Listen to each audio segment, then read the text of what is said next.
Chapter 5. 3 Broken Threads. Sherlock Holmes had, in a very remarkable degree, the power of detaching his mind at will. For 2 hours the strange business in which we had been involved appeared to be forgotten, and he was entirely absorbed in the pictures of the modern Belgian masters. He would talk of nothing but art, of which he had the crudest ideas, from our leaving the gallery until we found ourselves at the Northumberland Hotel. "Sir Henry Baskerville is upstairs expecting you," said the clerk. "He asked me to show you up at once when you came." "Have you any objection to my looking at your register?" said Holmes. "Not in the least." The book showed that 2 names had been added after that of Baskerville. One was Theophilus Johnson and family, of Newcastle, the other Mrs. Oldmore and maid, of High Lodge, Alton. "Surely that must be the same Johnson whom I used to know," said Holmes to the porter. "A lawyer, is he not, grey-headed, and walks with a limp?" "No, sir, this is Mr. Johnson, the co-loaner, a very active gentleman, not older than yourself." "Surely you are mistaken about his trade?" "No, sir. He has used this hotel for many years, and he is very well known to us." "Ah, that settles it. Mrs. Oldmore, too. I seem to remember the name. Excuse my curiosity, but often in calling upon one friend, one finds another." "She is an invalid lady, sir. Her husband was once mayor of Gloucester. She always comes to us when she is in town." "Thank you. I am afraid I cannot claim her acquaintance. We have established a most important fact by these questions, Watson," he continued in a low voice as we went upstairs together. "We know now that the people who are so interested in our friend have not settled down in his own hotel. That means that while they are, as we have seen, very anxious to watch him, they are equally anxious that he should not see them. Now, this is a most suggestive fact." "What does it suggest?" "It suggests, halloa, my dear fellow, what on earth is the matter?" As we came round the top of the stairs, we had run up against Sir Henry Baskerville himself. His face was flushed with anger, and he held an old and dusty boot in one of his hands. So furious was he that he was hardly articulate, and when he did speak, it was in a much broader and more Western dialect than any which we had heard from him in the morning. "Seems to me they are playing me for a sucker in this hotel," he cried. "They'll find they've started in to monkey with the wrong man unless they are careful. By thunder, if that chap can't find my missing boot, there will be trouble. I can take a joke with the best, Mr. Holmes, but they've got a bit over the mark this time." "Still looking for your boot?" "Yes, sir, and mean to find it." "But surely you said that it was a new brown boot." "So it was, sir. And now it's an old black one." "What, you don't mean to say?" "That's just what I do mean to say. I only had 3 pairs in the world, the new brown, the old black, and the patent leathers, which I am wearing. Last night they took one of my brown ones, and today they have sneaked one of the black. Well, have you got it? Speak out, man, and don't stand staring." An agitated German waiter had appeared upon the scene. "No, sir. I have made inquiry all over the hotel, but I can hear no word of it." "Well, either that boot comes back before sundown, or I'll see the manager and tell him that I go right straight out of this hotel." "It shall be found, sir. I promise you that if you will have a little patience it will be found." "Mind it is, for it's the last thing of mine that I'll lose in this den of thieves." "Well, well, Mr. Holmes, you'll excuse my troubling you about such a trifle. I think it's well worth troubling about. Why, you look very serious over it." "How do you explain it?" "I just don't attempt to explain it. It seems the very maddest, queerest thing that ever happened to me." "The queerest, perhaps," said Holmes thoughtfully. "What do you make of it yourself?" "Well, I don't profess to understand it yet. This case of yours is very complex, Sir Henry. When taken in conjunction with your uncle's death, I am not sure that of all the 500 cases of capital importance which I have handled there is one which cuts so deep. But we hold several threads in our hands, and the odds are that one or other of them guides us to the truth. We may waste time in following the wrong one, but sooner or later we must come upon the right. We had a pleasant luncheon, in which little was said of the business which had brought us together. It was in the private sitting room, to which we afterwards repaired, that Holmes asked Baskerville what were his intentions. To go to Baskerville Hall. And when? At the end of the week. On the whole, said Holmes, I think that your decision is a wise one. I have ample evidence that you are being dogged in London, and amid the millions of this great city, it is difficult to discover who these people are or what their object can be. If their intentions are evil, they might do you a mischief, and we should be powerless to prevent it. You did not know, Dr. Mortimer, that you were followed this morning from my house. Dr. Mortimer started violently. Followed. By whom? That, unfortunately, is what I cannot tell you. Have you among your neighbours or acquaintances on Dartmoor any man with a black, full beard? No, or let me see. Why, yes. Barrymore, Sir Charles's butler, is a man with a full, black beard. Where is Barrymore? He is in charge of the hall. We had best ascertain if he is really there, or if by any possibility he might be in London. How can you do that? Give me a telegraph form. Is all ready for Sir Henry? That will do. Address to Mr. Barrymore, Baskerville Hall. What is the nearest telegraph office? Grimpen. Very good. We will send a second wire to the postmaster, Grimpen. Telegram to Mr. Barrymore to be delivered into his own hand. If absent, please return wire to Sir Henry Baskerville, Northumberland Hotel. That should let us know before evening whether Barrymore is at his post in Devonshire or not. That's so, said Baskerville. By the way, Dr. Mortimer, who is this Barrymore anyhow? He is the son of the old caretaker, who is dead. They have looked after the hall for 4 generations now. So far as I know, he and his wife are as respectable a couple as any in the county. At the same time, said Baskerville, it's clear enough that so long as there are none of the family at the hall, these people have a mighty fine home and nothing to do. That is true. Did Barrymore profit at all by Sir Charles's will? Asked Holmes. He and his wife had £500 each. Did they know that they would receive this? Yes, Sir Charles was very fond of talking about the provisions of his will. That is very interesting. I hope, said Dr. Mortimer, that you do not look with suspicious eyes upon everyone who received a legacy from Sir Charles, for I also had £1,000 left to me. Indeed. And anyone else. There were many insignificant sums to individuals and a large number of public charities. The residue all went to Sir Henry. And how much was the residue? £740,000. Holmes raised his eyebrows in surprise. I had no idea that so gigantic a sum was involved, said he. Sir Charles had the reputation of being rich, but we did not know how very rich he was until we came to examine his securities. The total value of the estate was close on to £1 million. Dear me, it is a stake for which a man might well play a desperate game. And one more question, Dr. Mortimer. Supposing that anything happened to our young friend here, you will forgive the unpleasant hypothesis. Who would inherit the estate? Since Roger Baskerville, Sir Charles's younger brother, died unmarried, the estate would descend to the Desmonds, who are distant cousins. James Desmond is an elderly clergyman in Westmoreland. Thank you. These details are all of great interest. Have you met Mr. James Desmond? Yes, he once came down to visit Sir Charles. He is a man of venerable appearance and of saintly life. I remember that he refused to accept any settlement from Sir Charles, though he pressed it upon him. And this man of simple tastes would be the heir to Sir Charles's thousands. He would be the heir to the estate, because that is entailed.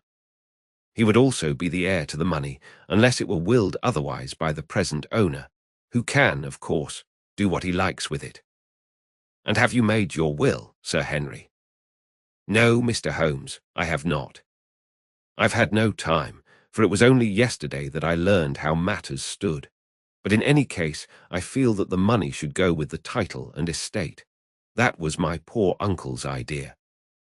How is the owner going to restore the glories of the Baskervilles if he has not money enough to keep up the property?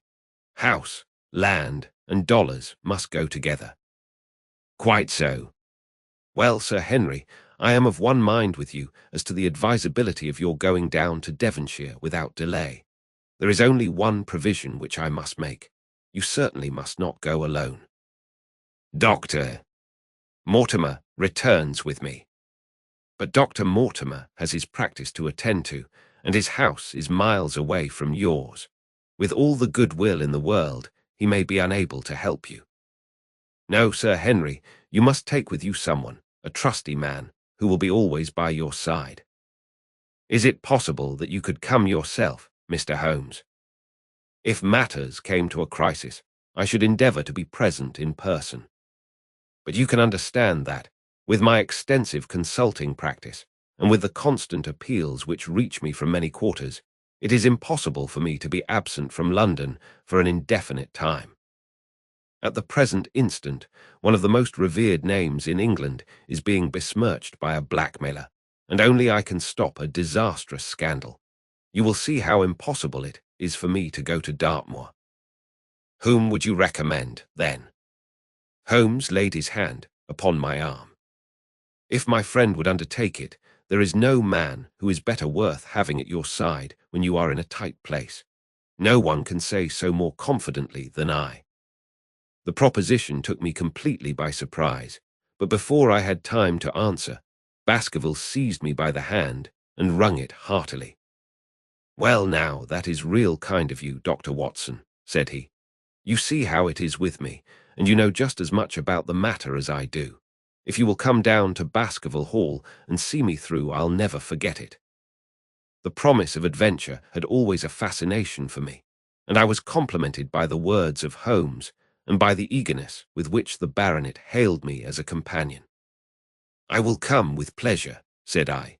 "I do not know how I could employ my time better." "And you will report very carefully to me," said Holmes. "When a crisis comes, as it will do, I will direct how you shall act. I suppose that by Saturday all might be ready." "Would that suit, Dr. Watson?" "Perfectly. Then on Saturday, unless you hear to the contrary, we shall meet at the 10:30 train from Paddington." We had risen to depart when Baskerville gave a cry of triumph, and diving into one of the corners of the room, he drew a brown boot from under a cabinet. "My missing boot," he cried. "May all our difficulties vanish as easily," said Sherlock Holmes. "But it is a very singular thing," Dr. Mortimer remarked. "I searched this room carefully before lunch." "And so did I," said Baskerville. "Every inch of it. There was certainly no boot in it then. In that case, the waiter must have placed it there while we were lunching." The German was sent for, but professed to know nothing of the matter, nor could any inquiry clear it up. Another item had been added to that constant and apparently purposeless series of small mysteries which had succeeded each other so rapidly. Setting aside the whole grim story of Sir Charles's death, we had a line of inexplicable incidents all within the limits of 2 days, which included the receipt of the printed letter, the black-bearded spy in the hansom, the loss of the new brown boot, the loss of the old black boot, and now the return of the new brown boot.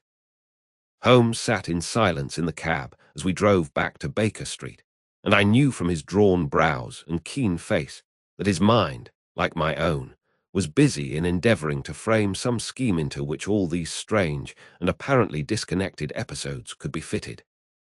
All afternoon and late into the evening he sat lost in tobacco and thought. Just before dinner 2 telegrams were handed in. The first ran, "Have just heard that Barrymore is at the Hall, Baskerville." The second, "Visited 23 hotels as directed, but sorry to report unable to trace cut sheet of times. Cartwright." There go 2 of my threads, Watson. There is nothing more stimulating than a case where everything goes against you. We must cast round for another scent. We have still the cabman who drove the spy. Exactly. I have wired to get his name and address from the official registry. I should not be surprised if this were an answer to my question. The ring at the bell proved to be something even more satisfactory than an answer, however, for the door opened, and a rough-looking fellow entered who was evidently the man himself. I got a message from the head office that a gent at this address had been inquiring for number 2704, said he. I've driven my cab this 7 years and never a word of complaint. I came here straight from the yard to ask you to your face what you had against me. I have nothing in the world against you, my good man, said Holmes. On the contrary, I have half a sovereign for you if you will give me a clear answer to my questions. Well, I've had a good day and no mistake, said the cabman with a grin. What was it you wanted to ask, sir? First of all, your name and address, in case I want you again. John Clayton, 3 Turpey Street, the Borough. My cab is out of Shipley's Yard, near Waterloo Station. Sherlock Holmes made a note of it. Now, Clayton, tell me all about the fare who came and watched this house at 10 o'clock this morning, and afterwards followed the 2 gentlemen down Regent Street. The man looked surprised and a little embarrassed. Why, there's no good my telling you things, for you seem to know as much as I do already, said he. The truth is that the gentleman told me that he was a detective and that I was to say nothing about him to anyone. My good fellow, this is a very serious business, and you may find yourself in a pretty bad position if you try to hide anything from me. You say that your fare told you that he was a detective. Yes, he did. When did he say this? When he left me. Did he say anything more? He mentioned his name. Holmes cast a swift glance of triumph at me. Oh, he mentioned his name, did he? That was imprudent. What was the name that he mentioned? His name, said the cabman, was Mr. Sherlock Holmes. Never have I seen my friend more completely taken aback than by the cabman's reply. For an instant he sat in silent amazement, then he burst into a hearty laugh. A touch, Watson, an undeniable touch, said he. I feel a foil as quick and supple as my own. He got home upon me very prettily that time. So his name was Sherlock Holmes, was it? Yes, sir, that was the gentleman's name. Excellent. Tell me where you picked him up and all that occurred. He hailed me at 9:30 in Trafalgar Square. He said that he was a detective, and he offered me 2 guineas if I would do exactly what he wanted all day and ask no questions. I was glad enough to agree. First, we drove down to the Northumberland Hotel and waited there until 2 gentlemen came out and took a cab from the rank. We followed their cab until it pulled up somewhere near here. This very door, said Holmes. Well, I couldn't be sure of that, but I dare say my fare knew all about it. We pulled up halfway down the street and waited an hour and a half.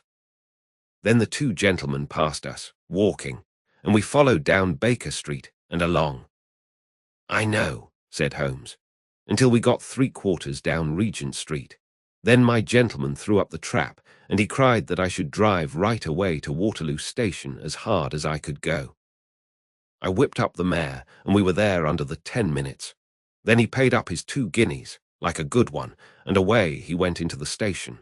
Only just as he was leaving, he turned round and he said, It might interest you to know that you have been driving Mr. Sherlock Holmes. That's how I come to know the name. I see, and you saw no more of him. Not after he went into the station. And how would you describe Mr. Sherlock Holmes? The cabman scratched his head. Well, he wasn't altogether such an easy gentleman to describe. I'd put him at 40 years of age, and he was of a middle height, 2 or 3 inches shorter than you, sir. He was dressed like a toff, and he had a black beard, cut square at the end, and a pale face. I don't know as I could say more than that. Colour of his eyes? No, I can't say that. Nothing more that you can remember? No, sir. Nothing. Well then, here is your half-sovereign. There's another one waiting for you if you can bring any more information. Good night. Good night, sir, and thank you." John Clayton departed chuckling, and Holmes turned to me with a shrug of his shoulders and a rueful smile. "Snap goes our third thread, and we end where we began," said he. "The cunning rascal. He knew our number, knew that Sir Henry Baskerville had consulted me, spotted who I was in Regent Street, conjectured that I had got the number of the cab and would lay my hands on the driver, and so sent back this audacious message. I tell you, Watson, this time we have got a foeman who is worthy of our steel. I've been checkmated in London. I can only wish you better luck in Devonshire, but I'm not easy in my mind about it." "About what?" "About sending you. It's an ugly business, Watson, an ugly, dangerous business, and the more I see of it, the less I like it. Yes, my dear fellow, you may laugh, but I give you my word that I shall be very glad to have you back safe and sound in Baker Street once more.